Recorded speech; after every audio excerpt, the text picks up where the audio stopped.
14h-16h, Brigitte Lahaie, Sud Radio.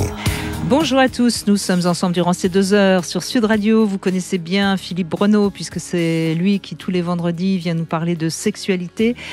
Et oui, Philippe Breneau a plusieurs statuts, un statut de sexologue, d'anthropologue, mais également de psychiatre. Et ça lui permet peut-être de bien comprendre ce qui est acquis ou ce qui est inné entre les hommes et les femmes. Et puis bien sûr, Philippe Breneau a beaucoup écrit sur la sexualité des hommes, des femmes, sur le couple. Il est également l'auteur de cette magnifique bande dessinée sur l'histoire du sexe.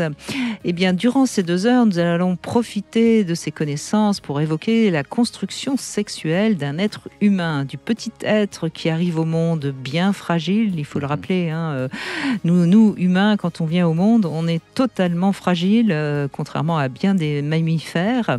Et puis ensuite, on devient un enfant, à une sexualité, il paraît-il, polymorphe. Qu'est-ce que ça veut dire? Il nous le racontera dans un instant. Et puis après, on devient un adolescent ou une adolescente débordé par nos pulsions. Et puis après, peut-être devient-on un adulte enfin à l'aise dans sa sexualité. Mais ça, c'est pas si sûr parce que vous avez bien vu toutes les épreuves qu'il faut traverser. Eh bien, grâce à ces 2 heures, eh bien, vous saurez mieux qui vous êtes sexuellement, ce que vous désirez vraiment. En tout cas, c'est ce que je souhaite. Et si vous avez envie de poser des questions à Philippe Breneau, eh bien, vous composez tout de suite le 0826 300 300. Bonjour Philippe Breneau. Bonjour Brigitte Lahaie. Merci de nous consacrer ces 2 heures. Nous allons prendre un cours avec vous, professeur. Oh, cours. Non, mais c'est vrai que quand on voit ce que demande l'humain pour grandir, c'est quand même une traversée importante. Ah, c'est une traversée incroyable, on va le voir. Et puis alors, c'est intéressant et amusant ce que vous dites en parlant, par exemple, de prendre un cours. Mais oui, et c'est très important que je le dise parce que je ne vais pas dire, enfin une part peut-être, mais je ne vais pas dire ce que je pense. Alors je le précise souvent, je ne dis pas ce que je pense, je dis ce que je sais. C'est-à-dire qu'une grande part des choses concernant la sexualité, et notamment ce qui concerne la construction de la sexualité, c'est intéressant comme thème aujourd'hui, c'est évident que ce sont des choses que l'on sait. On a un certain nombre de repères. Ce n'est pas des opinions uniquement de cliniciens.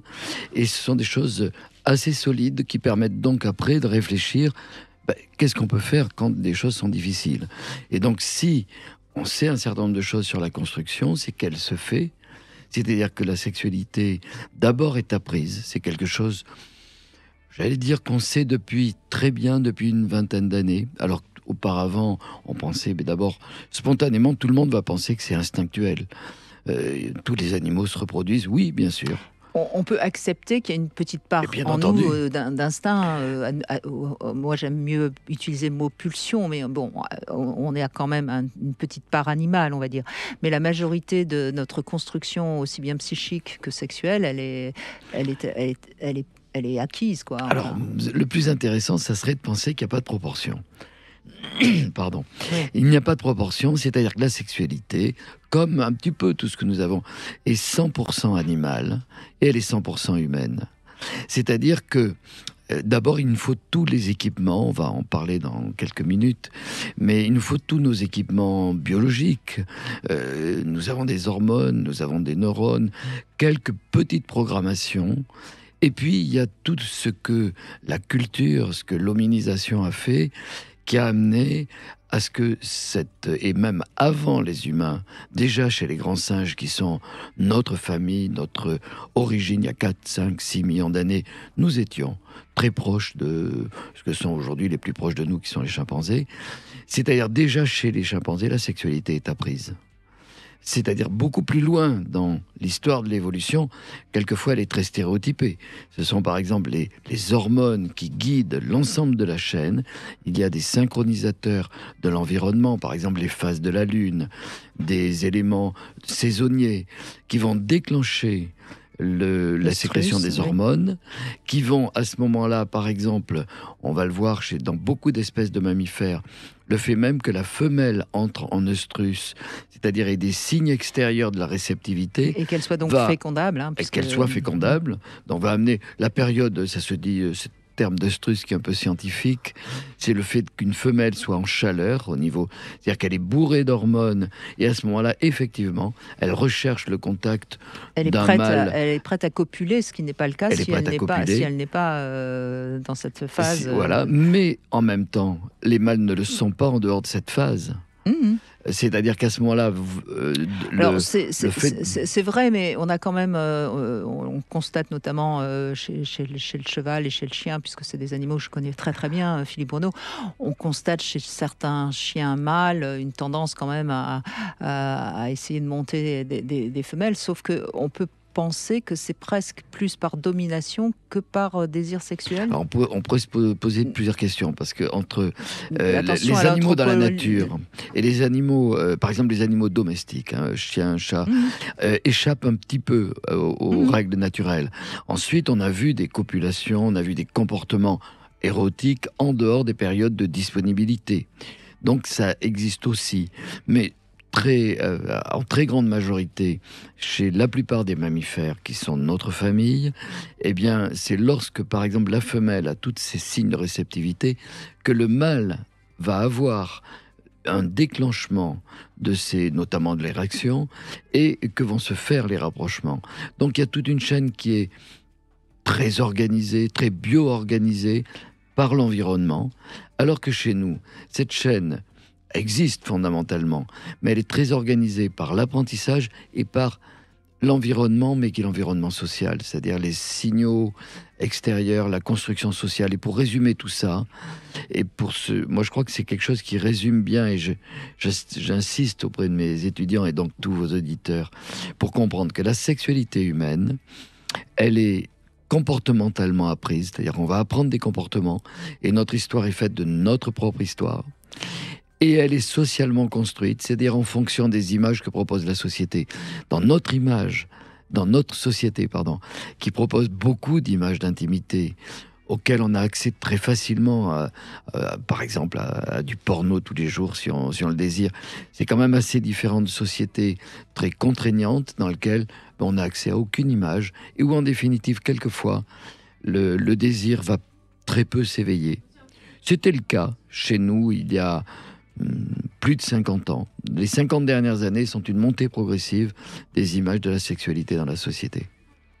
Et puis, avec tout ça, évidemment, il y a ce qu'on a été influencé par le couple parental, ou en tout cas, et parfois même par des choses qui ont été difficiles, comme des traumatismes d'abus, etc., qui peuvent aussi influencer, évidemment, notre comportement sexuel. C'est très complexe, en fait. Exactement, on va l'évoquer tout au cours de ces 2 heures d'émission, mais il y a à la fois cette programmation, elle existe chez tous. On a tous les neurones, on a tous les hormones, on a tous tout un équipement, sauf des cas particuliers où il y a des anomalies, mais c'est très peu de pourcentage. Par contre... Oui, je crois qu'il y a 1 sur 100 000 hermaphrodites. Enfin, voilà, vraiment... extrêmement peu qui ont des anomalies. Donc on a l'équipement neurologique pour le faire. Ensuite, c'est l'apprentissage qui va se faire. Eh bien, c'est la psychologie relationnelle qui va amener à ce que, on va renforcer, lorsqu'il y a ce qu'on appelle des renforcements positifs ou négatifs. Ce qui fait plaisir, on va le renouveler. Ce qui fait déplaisir, on va essayer de s'y soustraire. Et progressivement, ça va devenir notre histoire. Et c'est comme ça que l'histoire de chacun est différente. Sachant et lorsqu'on va se rencontrer à 2, on va avoir des histoires différentes. C'est là que c'est difficile. Avec à la fois des bagages et puis pas toujours des bagages. Voilà, exactement. On parle beaucoup de casseroles en ce moment. Et elle évolue évidemment au fil de nos rencontres, la sexualité, forcément, puisque des expériences nouvelles vont peut-être nous faire changer. Alors il y a une chose aussi peut-être intéressante à bien définir en ce début d'émission, c'est la différence entre l'identité et le genre, parce que les gens confondent un peu tout, et notamment en ce moment où on parle beaucoup de transgenre, je crois que les gens ne comprennent pas bien l'identité. C'est quelque chose que on se sent être un homme ou on se sent être une femme, mais en même temps, on a une identité biologique, et ça, quoi qu'on en dise, on n'y peut rien. Oui, alors là, c'est un sujet aussi qui est aujourd'hui compliqué. L'identité, c'est effectivement ce qu'on va ressentir, mais on a dit aussi que le genre, c'était ce qu'on ressentait. On se ressent comme homme ou femme. Et alors, on peut très bien se ressentir comme homme ou femme avec, au niveau biologique, des organes qui ne correspondent pas tout à fait. Absolument. C'est en cela qu'on a parlé peut-être de transgenre dans les gens qui veulent se modifier. Mais il faut quand même savoir, et on le dit absolument jamais aujourd'hui, que si on fait toute cette démarche, c'est pour considérer, pour permettre qu'il n'y ait pas de discrimination, qu'on accepte toutes les personnes dans leurs différences, mais ça ne concerne que Bien sûr. très peu de la population. C'est, en ce qui concerne les transgenres vrais, les transsexuels vrais, c'est 1 sur 100 000. C'est pas rien, parce que ça donne 70 000 ou je ne sais pas, 80 000 personnes peut-être en France, mais ce ne sont pas des pourcentages de 20-30%. Et c'est pour ça que moi, personnellement, je trouve que c'est important de continuer à dire qu'on parle de l'identité sexuelle biologique, c'est-à-dire qu'on est identiquement un homme ou une femme, parce qu'on a une prostate ou un utérus. Et je préfère prendre le terme prostate et utérus parce que de toute façon, quand on est trans, on n'aura jamais autre chose que ce qu'on avait à la naissance. Hein. Voilà. Donc c'est pour ça que je prends exprès ces deux termes-là et non pas le pénis qui peut en effet ou le vagin qui peuvent en effet se transposer. Et puis le genre où en effet on se sent plus ou moins homme ou femme et c'est ça qui est très nouveau dans notre 21e siècle. Et oui, c'est assez compliqué parce que essentiellement pour les adolescents, l'adolescence, au-delà de ça, c'est quand même la période de la vie où on est le plus transformé. Entre, je vais dire, 12 et 18 ans ou 20 ans, un adolescent va prendre quelquefois 10 ou 15 centimètres, ou 20. C'est considérable. Et pas dans le pénis. Va se transformer au niveau du corps. Le corps va prendre des formes totalement différentes. Et va se transformer et il va être quelquefois perdu dans cette image du corps. Parce que le schéma corporel du corps dans le cerveau va mettre très longtemps à se stabiliser. Et c'est une période où s'il n'y a pas les bons repères, effectivement, il zigzague. On sait très bien les difficultés de l'adolescence. Et aujourd'hui, le fait de proposer le fait qu'on peut choisir son sexe, qu'on peut choisir son orientation sexuelle, comme si on pouvait tout choisir, non, je ne crois pas qu'on puisse tout choisir, on pourra en reparler. Et notamment, le problème, c'est la démagogie politique aujourd'hui. Je pense à 2 pays qui viennent d'adopter ça, c'est-à-dire que l'Allemagne et l'Espagne, qui ont proposé une loi qui est déjà en vigueur actuellement depuis très peu de temps, où on peut effectivement choisir ou décréter ou changer d'identité sexuelle. En Espagne, il y a un filtre qui a été donné, on n'a pas le droit de le faire plus d'une fois par an. Je ris, je veux dire, qu'est-ce que ça veut dire ? C'est déjà si compliqué, déjà en y réfléchissant, lorsqu'on en réfléchit avec quelqu'un, lorsqu'on est dans une adolescence dans laquelle, eh bien, c'est naturellement, on est dans des désirs de transformation, de dépassement de soi. Là, ça devient peut-être troublant. Et je crois qu'il faut des repères, une aide pour les adolescents afin de ne pas faire des zigzags qui pourraient être difficiles à revenir en arrière. Je ne sais pas si vous êtes d'accord, Philippe Bruno, mais moi je trouve que cette question actuellement très en vogue des trans, elle est le reflet terrible de la société dans laquelle on est, où on nous fait croire qu'on peut jouir de tout, qu'on peut tout avoir. Non, on ne peut pas tout avoir. Et je suis désolée, on est né avec un utérus ou une prostate, voilà. Après, moi, je suis évidemment très tolérante et s'il y a des gens qui ont envie de subir des transformations hormonales, moi, j'y vois aucun inconvénient. Mais attention. Si on est majeur et si ça a été très réfléchi aussi. Exactement. Donc, je crois que c'est important de bien comprendre que, non, on peut pas jouir de tout et la vie est faite de frustration, de renoncement.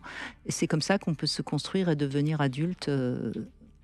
Alors c'est vrai que c'est une période aussi où c'était une sorte de remise en question des pouvoirs, et notamment du pouvoir des médecins, puisqu'il a été dit que s'il y avait eu tant de difficultés, c'est parce que des médecins, et présupposé la majorité étant hommes, à cette époque-là, ont assigné à telle ou telle personne à la naissance un sexe.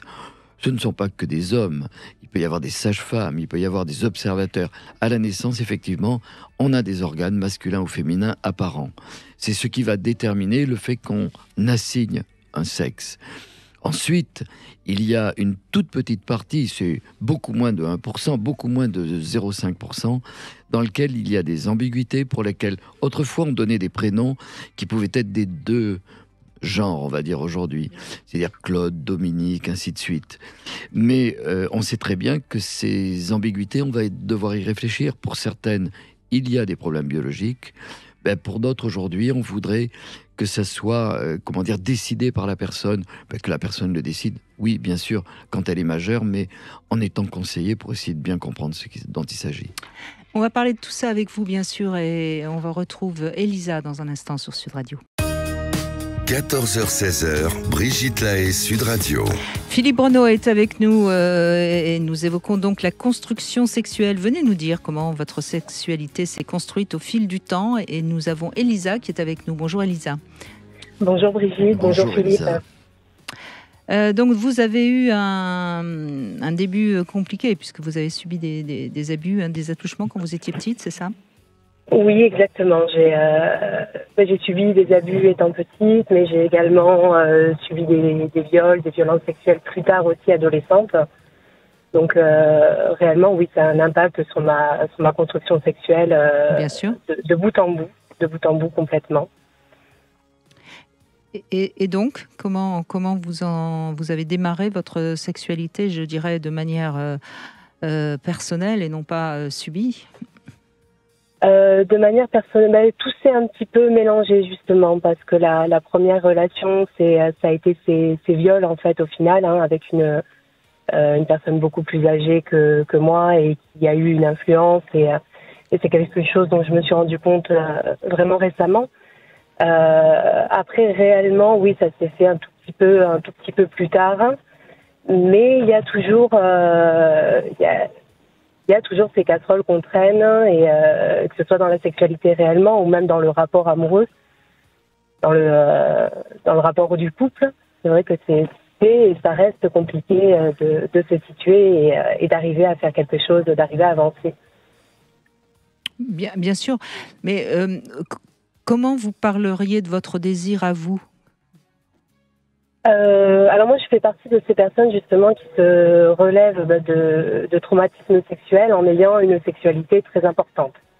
D'accord. Voilà, une sexualité très importante que je maîtrise pas totalement. La notion de fidélité, c'est compliqué. Et j'ai besoin du sexe en fait pour me sentir bien. Donc voilà, moi je suis. Oui, mais vous voyez, c'est intéressant parce que je vous pose la question du désir et vous me répondez par le sexe. Et c'est ça qui est intéressant parce que peut-être que votre désir, c'est d'avoir beaucoup de relations sexuelles et pourquoi pas. Mais je ne suis pas certaine. Et mais ça, je me pose la question aussi. C'est derrière tout ça, en fait, il y a l'image de moi, en fait. Oui. Il y a ma confiance en moi, il y a qui est pas géniale, c'est vraiment pas. Et justement, le désir des autres m'aide, moi, à me sentir bien. D'accord. Voilà.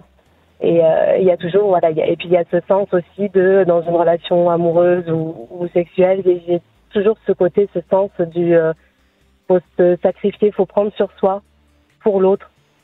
Et je le fais pas pour moi, réellement. Oui, donc la question du désir, justement, pour l'instant, n'est pas encore très claire pour vous, me semble-t-il. Oui, complètement. C'est complètement gâché par tout ça, par cette construction, cette découverte de la sexualité beaucoup trop tôt, et puis ces expériences. Ce qu'on dit souvent, Elisa, et je pense que vous l'avez certainement déjà entendu, on dit souvent que parfois, quand on a été abusé, violé, on va répéter inlassablement beaucoup de relations sexuelles pour banaliser ce qui nous est arrivé.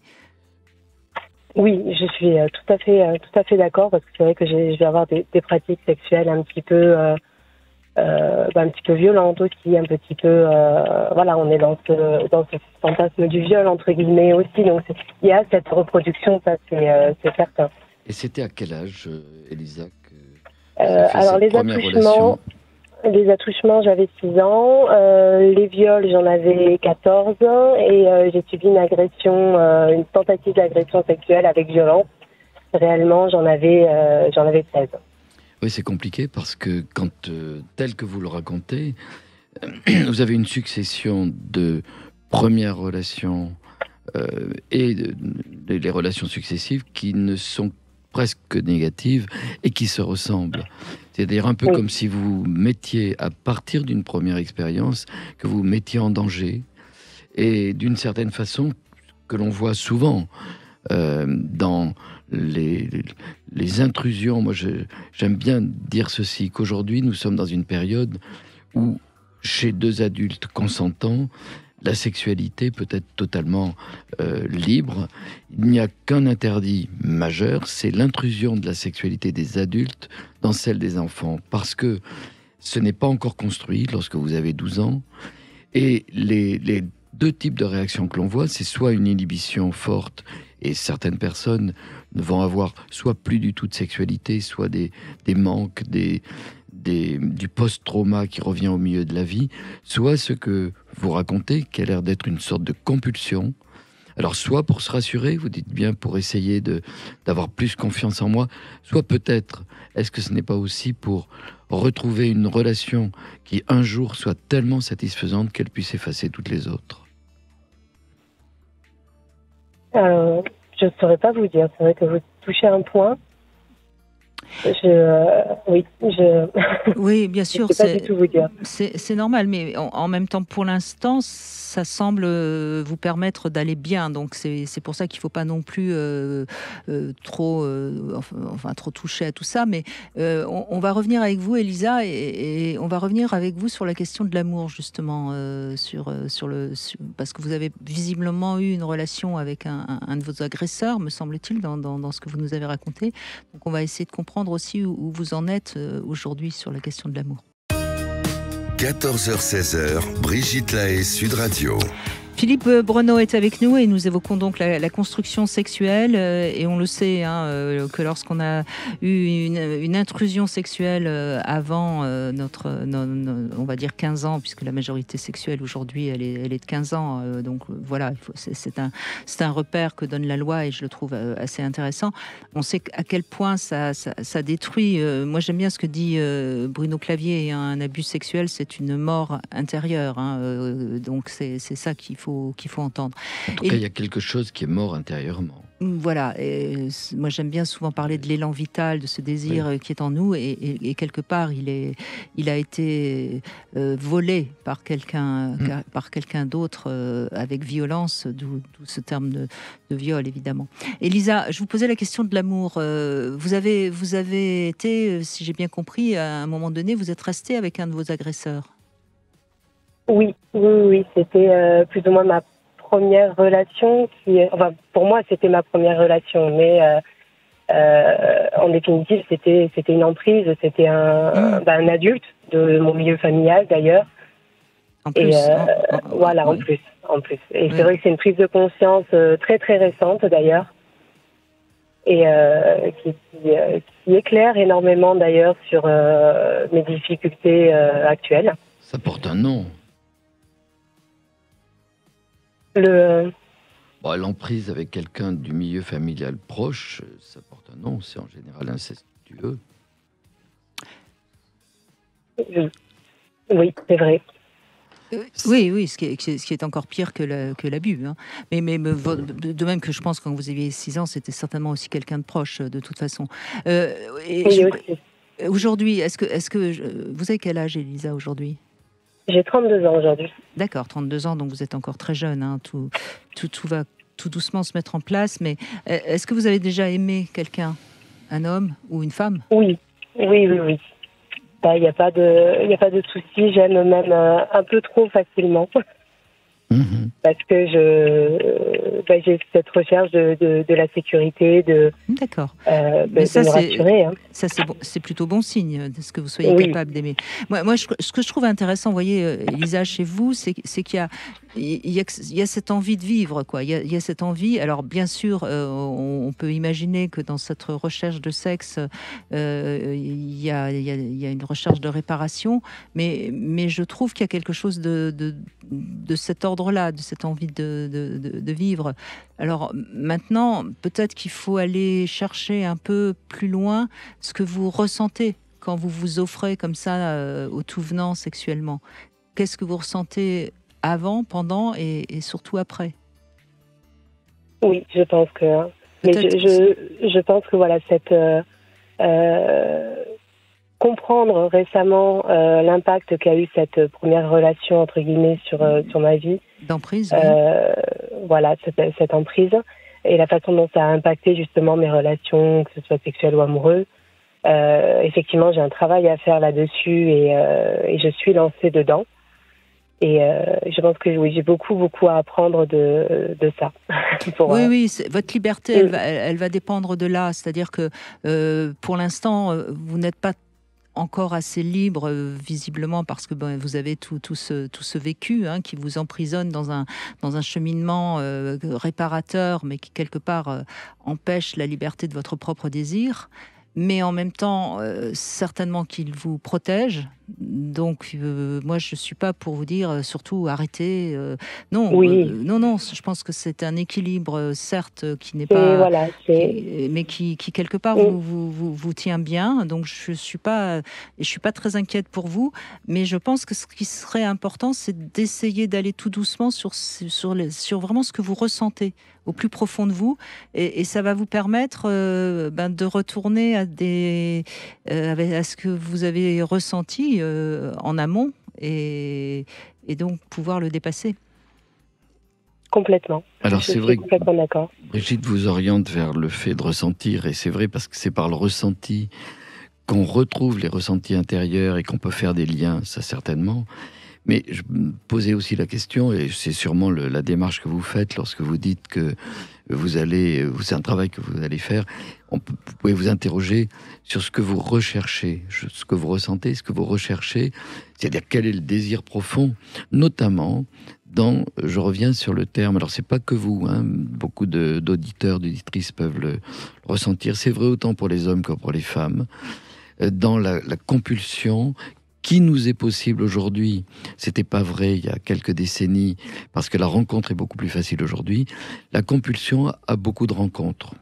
C'est-à-dire qu'il y a quelque chose qu'on recherche derrière. Alors peut-être l'affectif, que vous ne retrouvez pas souvent, parce que le sexe, c'est peut-être la voie d'entrée vers quelque chose d'autre. Puisque par vos expériences, que vous avez en partie dépassé, parce que une part des personnes qui ont été abusées, qui ont été violées, vraiment blessées profondément, sont ensuite un petit peu tétanisées, ne peuvent pas avoir la liberté de ce que vous vivez. Vous pouvez vivre librement votre sexualité, mais il y a quelque chose d'autre que vous cherchez, peut-être sur le plan affectif, et peut-être retrouver dans cette première relation qui était à la fois très amoureuse mais d'emprise, peut-être que vous recherchez la dimension affective sans l'emprise, sans la violence, qui est quelque chose que vous avez malheureusement trop vécu, et surtout trop vécu au début de votre expérience, parce qu'on voit très bien, il y a des expériences de violence. Lorsque le début de la sexualité s'est fait vraiment en tranquillité, ces expériences peuvent être vécues différemment et parfois mieux dépassées. C'est vrai que, alors c'est un message peut-être pour tout le monde, puisqu'on parle de construction de la sexualité, le début de la sexualité ne doit se faire, si c'est possible, qu'en tranquillité. C'est la condition de l'amour qui va se structurer, mais la plupart du temps on ne le sait pas, puisqu'on ne sait pas qu'on est en train d'apprendre, puisqu'on pense spontanément pour tout le monde, je fais l'amour, mais c'est comme notre côté animal, c'est quelque chose de spontané. Non, on est en train de l'apprendre, et ce sont nos premières années de sexualité qui construisent une sexualité tranquille. Vous faites un vrai chemin, parce que vous le dites, vous savez ce que vous allez chercher, et notamment dans le travail que vous pouvez faire, pour arriver à trouver cette sexualité tranquille, et vous verrez ce que vous recherchez. Et vous y arriverez parce que vous êtes jeune, et que vous avez déjà bien avancé. Merci beaucoup, Elisa. Merci Elisa. De votre témoignage. Brigitte, merci Philippe. Merci à vous. On continue avec Babette qui est avec nous. Bonjour Babette. Oui, bonjour. Bonjour Babette. Alors, merci d'être avec nous. Donc, vous avez eu des premières relations avec un partenaire, et alors, comment ça s'était passé? Au tout début, j'étais un peu innocente, même très très innocente d'ailleurs, et je connaissais pas grand-chose. En plus, j'ai pas eu la curiosité pour certains enfants d'aller se toucher pour découvrir leur corps, etc. Donc, quand on a fait ça la première fois, c'était assez épique. Mais moi, j'ai rien ressenti du tout et j'étais très très déçue parce que je suis une lectrice assidue et je voyais toujours dans les romans, enfin, je lisais des passages très chauds qui me mettaient tout à fait en émoi au niveau de mon corps. Je comprenais pas vraiment pas comment ça se passait parce qu'on avait une mère en plus qui était très coincée par rapport à ça et qui nous a jamais parlé de rien. Donc je suis sortie plus de 6 mois avec lui et puis bon, j'avoue que je ressentais pas grand chose et je trouvais ça très dommage. Et donc quand je suis rentrée, bon, j'ai passé 1 an en Angleterre. Quand je suis rentrée en France, j'en ai discuté quand même avec ma grande sœur qui avait 18 mois de plus et qui m'a dit mais attends, mais c'est normal, hein, tu dois pas être vaginale, t'es clitoridienne. Donc moi je suis tombée de mon baobab, j'ai dit quoi, c'est quoi ça, enfin bref, parce que bon, je vous parle, j'ai quand même bientôt 64 ans, donc je vous parle d'une époque où on parlait pas de sexualité. Pas beaucoup, oui. Comme disait votre invité, et heureusement c'était pas plus mal parce que c'est vrai que là on part dans le n'importe quoi à mon avis, mais bon ça c'est une parenthèse. Et puis du coup, j'ai découvert mon clitoris, mais j'avais 17 ans. Et du jour où j'ai découvert ça, j'ai réussi petit à petit avec mes différents partenaires justement à expliquer que c'était bien, leur sexe était fantastique, il était beau, il était magnifique, il était tout ce qu'ils voulaient, mais que moi, si je mettais pas mon petit doigt, ça me procurait aucun plaisir. Donc je suis tombée au départ des fois sur des hommes qui ne le comprenaient absolument pas. Et c'est pour ça que je dis malheureusement que c'est bien d'avoir plusieurs partenaires parce que c'est comme ça qu'on apprend aussi, c'est comme ça qu'on évolue. Vous en avez qui sont très tolérants, qui vous écoutent, qui essaient d'aller dans votre sens et de vous donner le meilleur d'eux-mêmes. Et puis il y en a qui sont très vexés parce que, pour X raisons qui les regardent. Mais du coup, en apprenant petit à petit et en parlant beaucoup, j'ai réussi à avoir une sexualité complètement épanouie. Et c'est vrai que dès le départ, je suis sincère avec mon partenaire. En lui expliquant ça. Et voilà, mais c'est chouette votre témoignage, parce qu'on voit que vous avez su communiquer. Merci la grande sœur, Philippe Bruno, c'est joli témoignage. Ah mais c'est très bien, et votre sœur vous a certainement permis de comprendre ce que vous étiez en train de faire d'ailleurs. Parce que vous le dites bien, lors de la première relation, vous n'avez pas vous aviez eu plutôt des freins dans une éducation assez restrictive, puisque vous disiez bien à la maison, on ne parlait pas de sexualité très restrictive.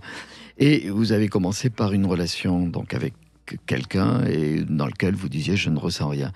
Alors je trouve qu'il y a 2 enseignements, et on est en train de parler à tous les auditeurs, toutes les auditrices, 2 enseignements qui sont exactement ce qui permet de comprendre la construction de la sexualité. C'est-à-dire que la construction de la sexualité, elle se fait en dépassant la crainte.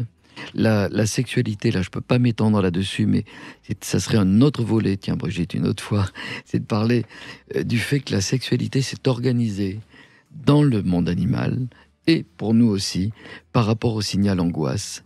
C'est-à-dire que la sexualité s'est organisée pour n'exister que quand il n'y a pas d'angoisse. Et lorsqu'on est, par exemple, ado, lorsqu'on est enfant, progressivement, on va être confronté à des éléments d'intimité. Il y a plein de choses qui font peur, on ne sait pas trop. Qu'est-ce qui va faire le moins peur?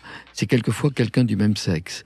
Et il n'y a qu'à voir comment, à 10-12 ans, deux filles qui vont passer une nuit ensemble, parce que simplement, on va leur dire, tiens, tu restes là, ils vont pouvoir peut-être se caresser, se toucher, et découvrir quelque chose de l'autre. Ce n'est pas de l'homosexualité, c'est ce qu'on appelle de l'homoérotisme, mais en fait, c'est parce que c'est le seul partenaire, ou la seule partenaire, que je crains pas trop. On fait pas trop la même chose avec les garçons, mais ça existe de la même façon. Il y a des masturbations réciproques. Et ensuite, il va progressivement y avoir une possibilité que ça se fasse avec quelqu'un de l'autre sexe.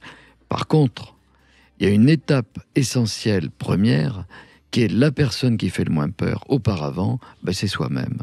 Et ça, on oublie de le dire, parce que les masturbations commencent chez les filles en général beaucoup plus tôt. On voit des masturbations entre 3 et 6 ans, avant 10 ans. Chez les garçons, c'est plus autour de la prépuberté. Mais cette étape est importante, et message que je donne à toutes, encore une fois, les auditeurs, les auditrices, la masturbation est certainement l'élément central de la sexualité. C'est ce qui va permettre de dédramatiser la réaction sexuelle.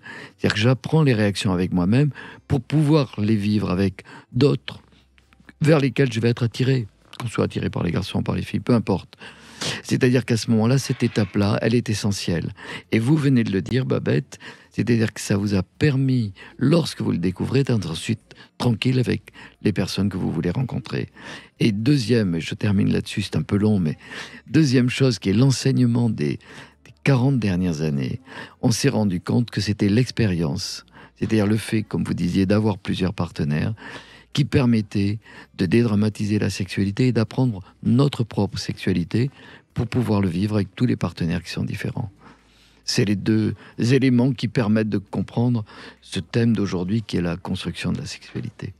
Et vous, en plus, vous savez communiquer, donc Babette, tout va bien. Hein. Ah oui, moi, merci je crois, de ce témoignage qui est très positif. Et puis merci la grande sœur, hein, évidemment.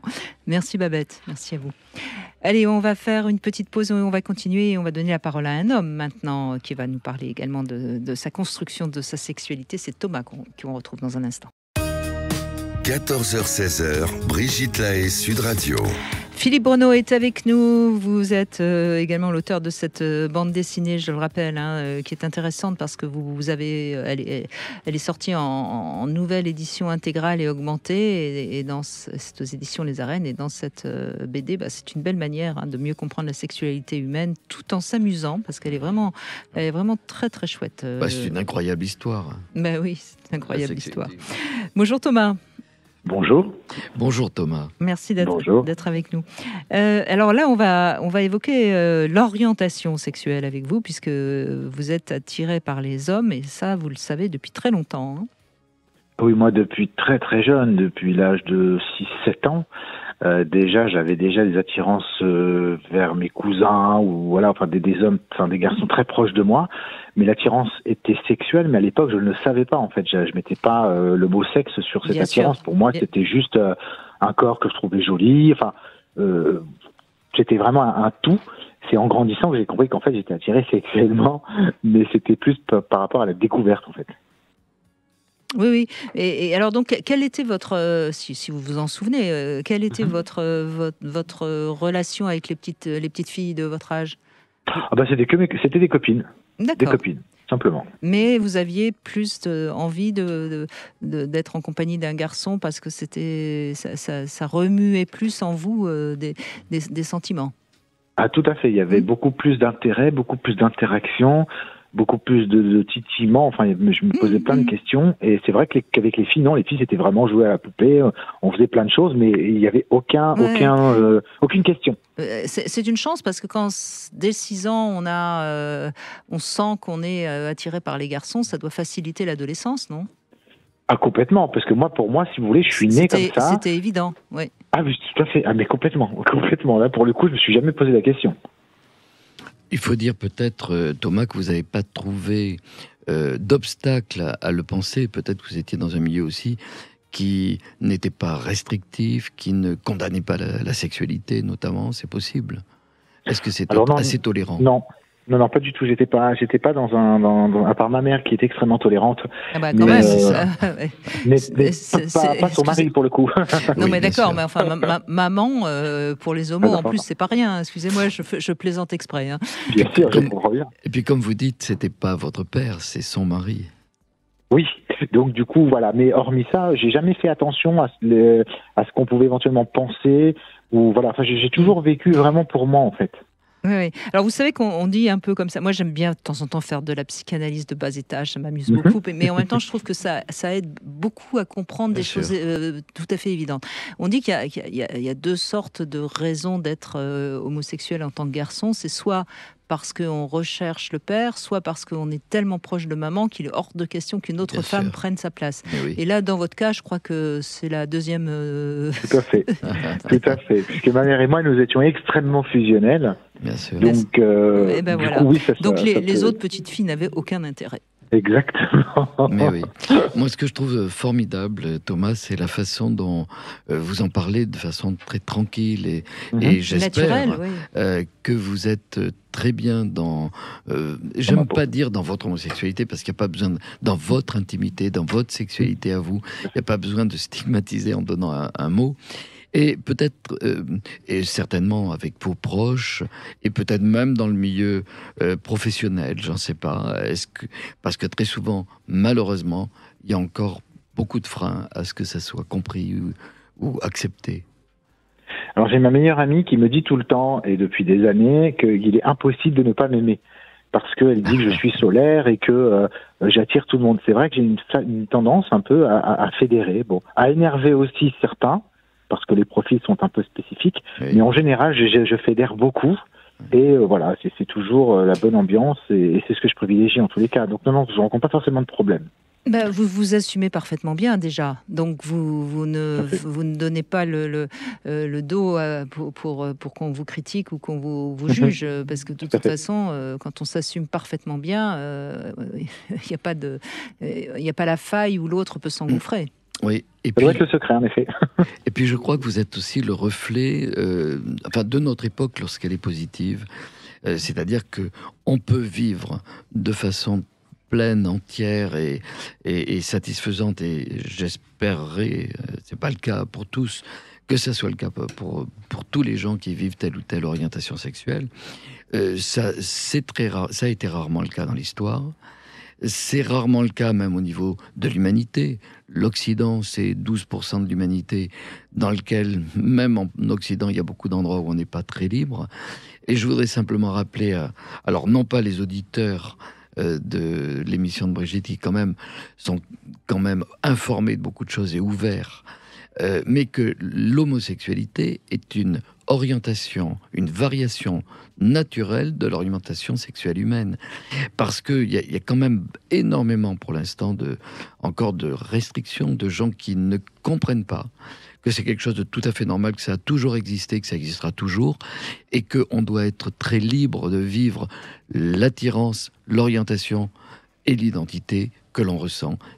Vous en êtes un très bel exemple, mais je crois qu'il faut le dire, parce que malheureusement, c'est pas toujours le cas.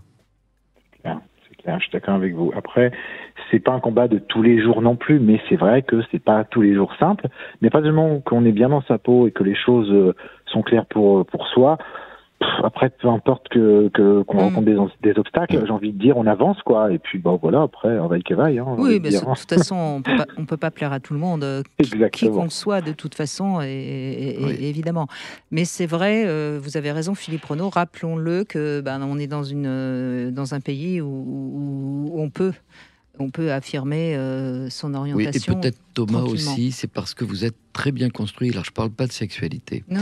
Mais la sexualité va bien se construire si on est psychologiquement bien construit. Et vous avez un facteur, un tuteur de résilience, j'allais dire, qui est votre maman. Mais bien sûr, quand il y a un adulte qui a permis une structuration psychologique solide, la sexualité va se construire de façon solide. Exactement. Mais merci de ce joli témoignage, Thomas. Ça fait du bien d'entendre des gens qui sont justement bien dans leur peau, bien dans leur sexualité, bien dans leur identité. Merci beaucoup, Thomas. Bon après-midi, au revoir. On va continuer évidemment dans cette deuxième heure. Si vous-même, vous avez peut-être des questionnements, vous pouvez aussi nous appeler au 0826 300 300 et peut-être qu'on pourra vous guider, Philippe Brenaud et moi-même. Dans cette deuxième heure, on continue à évoquer la construction sexuelle grâce aux exemples qu'on entend, et on voit bien, on a eu des auditeurs très différents et c'est intéressant parce qu'on voit bien que c'est un parcours individuel. Petite devinette du jour, pourquoi les femmes, c'est comme les journaux, Philippe Brenaud, je vous laisse le temps de la réflexion, le temps des infos, et on se retrouve tout de suite après. 14h-16h, Brigitte Lahaie, Sud Radio. C'est toujours Philippe Brenaud qui est avec nous pour cette deuxième heure, la construction sexuelle. Voilà un sujet passionnant. Bien sûr, on ne va pas faire le tour en 2 heures, Philippe Brenaud, mais en tout cas, on avance et c'est, je suis sûre, très intéressant pour tous ceux qui nous écoutent. C'est Cécile qui va prendre la parole, mais d'abord, je voudrais la réponse à ma devinette. Les femmes, c'est comme les journaux. Pourquoi ? Pourquoi écoutez, voilà ce que je fais des journaux. Personnellement, je les feuillette et puis après, je les effeuille. D'accord, c'est pas mal, c'est pas mal. En fait, c'est simple, vous avez votre exemplaire, mais vous lorgnez toujours sur celui du voisin. D'accord. C'est un peu ça, c'est un peu ça quand même aussi. Un peu. Tout petit peu. Bon, Cécile, merci d'être avec nous et on vous écoute. Allez-y. Bonjour Cécile. Oui, bonjour à tous. Alors, on va commencer par le début. Donc, dans mon enfance, j'étais très proche de ma maman, qui elle avait vécu justement dans une famille très stricte et on ne parlait jamais. Et elle ne voulait pas renouveler ça avec ses filles. Nous étions 3 filles. Et elle parlait beaucoup avec nous, donc très jeune. Bon, moi, j'étais toujours libérée. Quand j'avais des questions, je le posais à ma maman. Ouais, c'est chouette, ouais. Oui, et j'ai une sœur qui a 12 mois de plus que moi, et on est très différentes. Et quand on parlait donc à l'adolescence de tout ça, elle était très, très, très timide, très coincée. Moi, j'étais assez libérée, moins timide, tout ça, plus extravertie. Et elle me disait toujours, non, moi, la première fois que je veux que ce soit avec un garçon qui ne l'a jamais fait, voilà, comme elle a. Tous les deux, ils voulaient découvrir ça. Et moi, j'ai dit, mais t'es folle, non, moi, je voulais un homme qui ait beaucoup d'expérience, que voilà, au moins... un professeur, quoi. Voilà, ils m'apprennent, ils me fassent pas mal, tout ça. Et donc, c'est exactement ce qui s'est passé. Moi, j'avais 16 ans et mon premier amour en avait 10 de plus. Il avait 26 ans.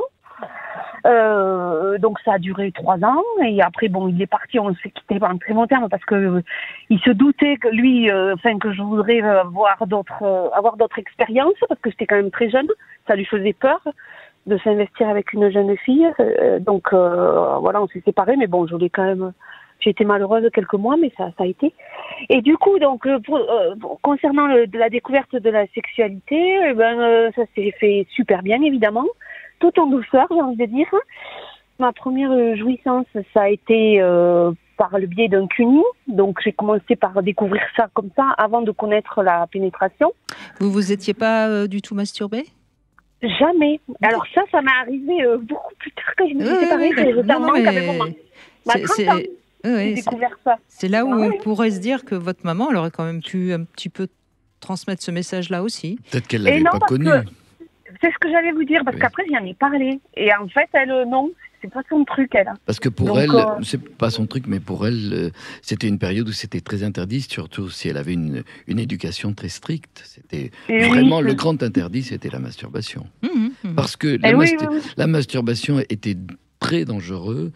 Non pas pour les garçons, puisque c'est très difficile d'empêcher la masturbation masculine, mais très dangereux pour les filles, parce que ça pouvait les amener à avoir du désir. Et qu'est-ce qui est réprimé dans toutes les sociétés ? C'est la jouissance féminine. Parce qu'à ce moment-là, on ne contrôle plus une fille, et notamment dans la filiation, dans les mariages, et c'est pour ça que votre mère c'était peut-être très interdit. En tout cas, en tout cas, vous avez découvert l'orgasme dès les premières fois. Donc, c'est plutôt, là aussi, une belle expérience positive pour construire sa sexualité. C'est clair. Donc, du coup, voilà. Donc, moi, j'ai toujours eu une appétence quand même. J'aime ça. Mais pour moi, il y avait quand même la notion de l'amour. Il fallait que je sois amoureuse pour avoir un rapport sexuel. Et ça m'a duré, mais très longtemps. Donc, voilà, moi, il fallait que je comprenais pourquoi pas encore une fois, là, je crois que c'est vraiment important de le dire aux femmes qui nous écoutent, surtout qu'aujourd'hui, on entend beaucoup de choses sur la liberté des femmes, etc. Je crois qu'on a le droit de considérer qu'on aime faire l'amour parce qu'on aime. Et comme on a le droit de dire non, j'aime avoir des relations sexuelles sans amour, chaque femme a son libre arbitre. C'est ça. Alors après, vous allez voir que ça a vraiment cheminé dans ma tête. Ouais. Parce que du coup, donc je me suis mariée assez jeune. Du coup, j'ai eu donc un mariage qui a duré 11 ans. Et après, je me suis séparée. Je me suis remariée une deuxième fois. Vous voyez, j'ai eu que 5 hommes jusqu'à 40 ans. Voilà. C'est déjà pas mal, hein. Oui, voilà, mais c'était une nécessité. Oui, mais après, c'est parti un peu. Voilà. C'est parti. Après, vous avez rattrapé le temps perdu. C'est ça, parce qu'en fait, quand mon deuxième mari m'a quittée, alors là, ça a été pour moi assez violent, et je me suis remise en question beaucoup, ça m'a fait beaucoup de mal, et je me suis dit, là, c'est fini, moi, maintenant, c'est moi qui vais tout décider. L'amour, ça suffit, je passe au sexe. Voilà. Voilà. Et pour essayer de sauver mon couple, je disais toujours à mon mari, mais on devrait essayer les clubs libertins, on ne sait pas, enfin voilà. Parce qu'en fait, lui, il avait 50 ans et il avait des problèmes de prostate. Et moi, j'avais 6 ans de moins avec mon deuxième mari. Et c'est vrai que j'ai toujours aimé le sexe avec mon mari. Voilà, moi j'ai toujours et du coup, je pense qu'en plus il avait un complexe qu'il n'était pas bien, qu'il pouvait pas répondre à mes désirs. Et moi, j'avais pas envie d'aller voir ailleurs, encore à cette époque-là, que ce soit clair. Donc, quand il m'a quittée, j'étais très malheureuse. Et puis, quand je me suis reconstruite, j'ai fait une psychothérapie, ça allait mieux. Je me suis dit, tu sais quoi, c'est l'occasion d'explorer. Donc, du coup, et ben voilà, j'ai exploré. Maintenant, c'est facile, avec les vous allez sur Adopt, enfin, je sais pas, il faut peut-être pas dire. Oui, Adopt a Mec, pas de souci. Je les ai tous testés. Donc du coup, et vous avez fini par en adopter un ou pas? Eh ben pas, j'ai pas rencontré l'amour sur les réseaux, enfin bref. Donc pendant 2 ans, si vous voulez, j'ai fait tout ce que je fantasmais. Mais vous voyez, c'est intéressant aussi parce que il y a une grande blessure d'amour quand même, et vous réparez ça par le sexe.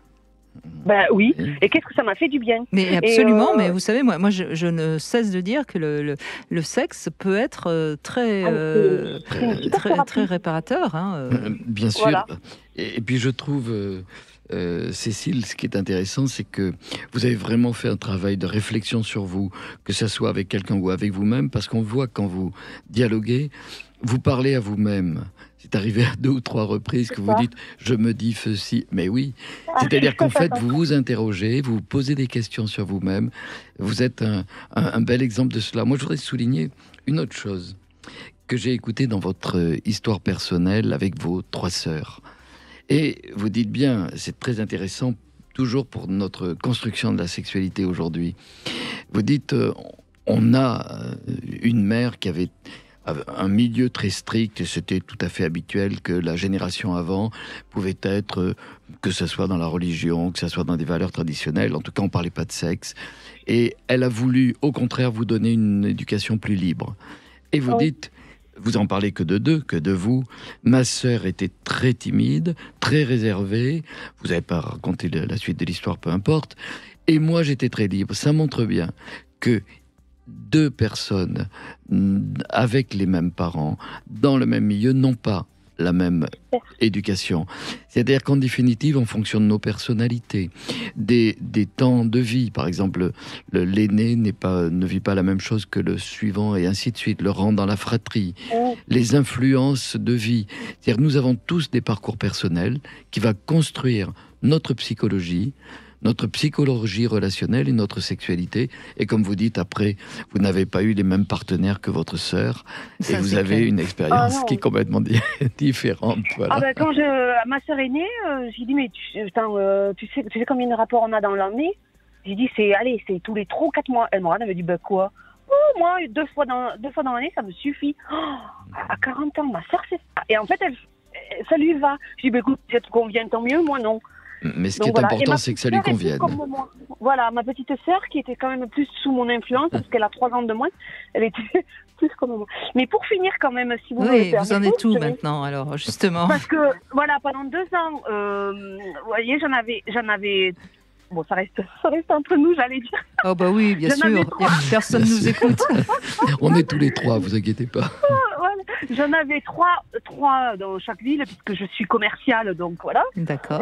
Et ils m'apportaient chacun quelque chose de différent. Et il y en a un qui m'a permis d'explorer la sodomie, il y en a un, c'était classique, et l'autre, il m'a permis d'être femme fontaine. Voilà. Toutes ces choses que nous, dans notre génération, on n'a pas connues, et que maintenant, les jeunes, parce que je me suis aperçue que ma fille, qui a 18 ans, elle est hyper informée avec Google, et puis les garçons... Ce qui ne veut pas dire qu'elles connaissent personnellement, sexuellement, tout ça, mais en tout cas, ils sont informés, oui. En tout cas, ils peuvent trouver des réponses, absolument. Mais en tout cas, bon. Oui, mais je parle beaucoup avec ma fille. Et ma fille, je sais où elle en est. Elle a pas du tout pratiqué. Elle n'est pas prête. Elle se respecte, parce que c'est justement sur ça que je veux conclure. En fait, quoi qu'il arrive, pendant ces 2 années-là, je me respectais beaucoup. C'était toujours moi qui avais le pouvoir. Et du coup, quand on reçoit ce qu'on donne, et donc j'avais que des gens très respectueux. Et quand du jour au lendemain, j'ai rencontré l'amour qui n'était pas dans le milieu professionnel, en fait, il m'apporte ce que les 3 me donner. J'ai tout trouvé dans la même personne, donc je suis hyper amoureuse de lui depuis 4 ans et je n'envisage absolument pas d'aller voir ailleurs. Alors, c'est Voilà. quand même vous qui vous êtes ouverte à tout ça. Et quand vous le rencontrez, il en profite et il est apte à vous faire jouir, bien sûr. Mais enfin, peut-être que si vous l'avez rencontré, si vous l'aviez rencontré, avant cette expérience avec vos 3 hommes dans chaque port, peut-être que ça n'aurait pas fonctionné aussi bien. Oui, c'est clair. Vous voyez, je pense que vous avez fait cette expérience. Mais oui, on est le produit de notre histoire sexuelle. Et si je reviens un petit peu en arrière, vous êtes le produit de l'ouverture d'esprit de votre mère. Après, votre sœur aînée a eu une trajectoire un peu différente, on a chacun, mais elle vous a permis de ne pas avoir d'obstacles. Et vous avez vécu, dernière chose, une période, la grande période de libération de la sexualité, qui peut être moindre aujourd'hui parce qu'il y a un petit peu de morale qui revient. Et en tout cas, vous avez permis cet épanouissement. C'est par votre mère et par la période. Donc, des images qui nous construisent. Merci beaucoup, Cécile. Écoutez, avec plaisir. En tout cas, voilà. La vie est belle. Oui, ça, du plaisir, il y en a. Hein, je suis d'accord avec vous, Cécile. Il y en a du plaisir. La vie est trop courte, donc voilà. Le principal, c'est d'être heureux, c'est d'être bien. Oui, voilà. et puis il ne faut pas juger. C'est ce que j'allais dire. C'est marrant parce que vous me l'avez enlevé de la bouche. On sent chez vous cette joie de vivre et cette grande ouverture. C'est-à-dire que j'ai remarqué quand même quelque chose d'important. Les gens qui sont épanouis sexuellement sont généralement beaucoup plus tolérants que la majeure partie des gens. Parce qu'ils ont essayé moi aussi, je l'ai remarqué. Parce que vous avez essayé d'être tolérante avec vous. Quand vous ne compreniez pas, on s'ouvre, on essaie de comprendre. Et je pense que la sexualité, Brigitte, vous le dites, c'est un parcours pour mieux se connaître et en définitive, certainement, améliorer même sa personnalité et la relation avec les autres. Merci beaucoup de ce témoignage, Cécile. Allez, dans un instant, on va rêver avec Laura qui va nous rejoindre. 14h-16h, Brigitte Lahaie, Sud Radio. Philippe Bruneau, tous les vendredis, nous écoutons le rêve d'un auditeur, d'une auditrice, et puis on essaye comme ça de donner quelques petits indices pour aider la personne à mettre du sens sur son rêve. Et c'est Laura qui est avec nous. Bonjour Laura. Bonjour Brigitte, bonjour Philippe. Bonjour Laura. Et comme souvent d'ailleurs, c'est un rêve assez récurrent qu'on nous raconte, et c'est le cas, je crois, Laura. Oui, là, tout à fait, c'est un rêve que je fais depuis des années. Et je me suis toujours posé cette question, mais enfin, pourquoi ce rêve cauchemar en réalité ? Alors, je me retrouve dans une ville où il y a des immeubles. C'est plutôt comme un genre de cité, avec de la verdure au milieu. Et je suis au milieu et je suis poursuivie par des gens qui veulent me tuer. Des hommes, 1 ou 2 hommes cagoulés avec des couteaux. Ou des armes. En tout cas, ils veulent me tuer, ça c'est sûr. Et moi, je cours. Et quand je cours, il y a un moment où j'arrive à m'envoler. Et quand je m'envole, en fait, je suis obligée de contracter tous mes muscles. Donc, ça me demande beaucoup d'énergie. Et j'arrive tout en haut de la cime des arbres et je vois tous les immeubles autour, le toit des immeubles, etc. Et en fait, dès que je relâche mes muscles, je redescends. Donc, je suis obligée de rester dans cette contraction musculaire qui me demande beaucoup d'efforts et beaucoup d'énergie. Et donc, je vole au-dessus et je les vois et ils sont embêtés parce qu'ils peuvent pas m'attraper. Et moi, je regarde en bas et en même temps, je suis contente et je me dis waouh, tu te rends compte, tu as ce pouvoir-là, c'est génial. Mais en même temps, ça me demande beaucoup d'énergie. Voilà. Et j'ai quand même super peur. Hein. Et ils me tuent jamais, évidemment. Je me réveille avec un contentement quand même. Mais voilà, c'est quelque chose qui et j'imagine que à chaque fois vous vous réveillez avec comme ça, comme s'il fallait que le rêve s'arrête. Ah oui, bien sûr, oui. Parce que ça peut plus aller plus loin au bout d'un moment, parce que, je sais pas d'ailleurs pourquoi ça peut pas aller plus loin. Non, en général, voilà, je me réveille d'un coup en me disant, oh mon Dieu, heureusement, c'est pas la réalité. Mais en même temps, j'ai un certain contentement parce que je me dis que j'ai échappé à ça et que j'ai réussi à avoir ce pouvoir surnaturel de voler naturellement. Et je prends quand même du plaisir quand je vole. Hein. Et je les nargue un peu quand même. Hein. Quand j'ai de l'énergie, je vois, je les nargue un peu. Voilà. Alors, ce rêve, il est comme ça, si on le prend sur le plan symbolique, il est très significatif de quelque chose qui aurait pu vous arriver quand vous étiez ado ou même peut-être assez jeune, de quelqu'un qui aurait essayé de vous agresser et que vous avez réussi à éviter ça. J'ai pas eu plus jeune, jeune, non, j'ai pas eu vraiment d'agression. J'ai jamais subi vraiment d'agression. Même ado ou plus, depuis que vous faites ce rêve, en tout cas. Vers l'âge de peut-être 25-26 ans, vous voyez, j'ai effectivement eu des petites agressions, mais je m'en suis toujours sortie indemne, on va dire, ça n'a jamais été au bout en fait de l'agression. Ben oui, mais le rêve indique quand même que quelque part ça laisse une trace. Parce que enfin, vous êtes d'accord, Philippe, hein, on est vraiment dans quelque chose de totalement symbolique. Alors, d'abord, avec le rêve, on est dans le symbole. Hein. Je ne suis pas un grand spécialiste des rêves, mais voilà ce que ça peut évoquer. Vous avez dit une phrase, Laura. Heureusement que ce n'est pas la réalité. Mais je pense que c'est la réalité. La réalité, c'est que même si elle est exagérée, vous savez, le rêve, il modifie quelque chose du réel. En tout cas, vous échappez à un danger, puisque vous dites bien, si je relâche, je ne m'envole plus, je ne suis pas dans cette légèreté, je retombe, je risque, bien sûr que je ne me fais pas agresser, puisque j'arrive à être en tension, et ça montre, moi j'entendrai une chose, ça montre l'impossibilité de lâcher prise. C'est-à-dire que vous êtes en tension totale. Si je suis en tension, je vole. Formidable, mais si je relâche ma tension, là, c'est complètement risqué. C'est le principe même de ce que l'on vit lorsqu'on est, ce que évoquait Brigitte, lorsqu'on est dans une situation de danger, eh bien, on met tous ses muscles en tension pour pouvoir s'en sortir. Alors, d'une certaine façon, réel ou non, ce danger, vous avez pu vivre des petites difficultés. Ça peut être aussi des choses tout à fait moindres, mais qui nécessitent d'être tendues pour s'en sortir. Avec la dernière réflexion qu'on pourrait faire là-dedans, s'il s'agit de sexualité, c'est que la sexualité ne peut se vivre justement que si on est dans un état de tranquillité, qu'il n'y a aucun danger, dans la nature, aucun prédateur. Et donc on peut se relâcher. C'est-à-dire qu'on relâche complètement. Sinon, on est obligé de voler, mais si on vole, je ne sais pas si on fait l'amour en volant. On dit bien qu'on s'envoie en l'air, mais non, je crois, Laura, que vous faites allusion à ce qui s'est passé quand vous aviez 20-25 ans. Il y a sans doute eu, maintenant je fais une analyse, si elle ne vous parle pas, c'est que ce n'est pas vrai, hein, mais je me permets de vous la donner telle quelle. Sans doute qu'il y a eu ce moment un peu difficile, vous avez réussi à en échapper, ça vous a rendu très fier de vous, parce qu'on voit bien que quelque part, vous vous moquez un peu d'eux et vous êtes assez fière et assez satisfaite, mais quelque part, ça laisse peut-être une trace et ça empêche peut-être un lâcher-prise actuel dans votre sexualité. Donc c'est peut-être intéressant d'aller revisiter ce qui s'est passé à cette époque pour vous libérer vraiment et que vous puissiez être totalement en confiance actuellement dans votre sexualité. Peut-être que c'est ça que le rêve, peut-être qui revient sans arrêt, vous indique.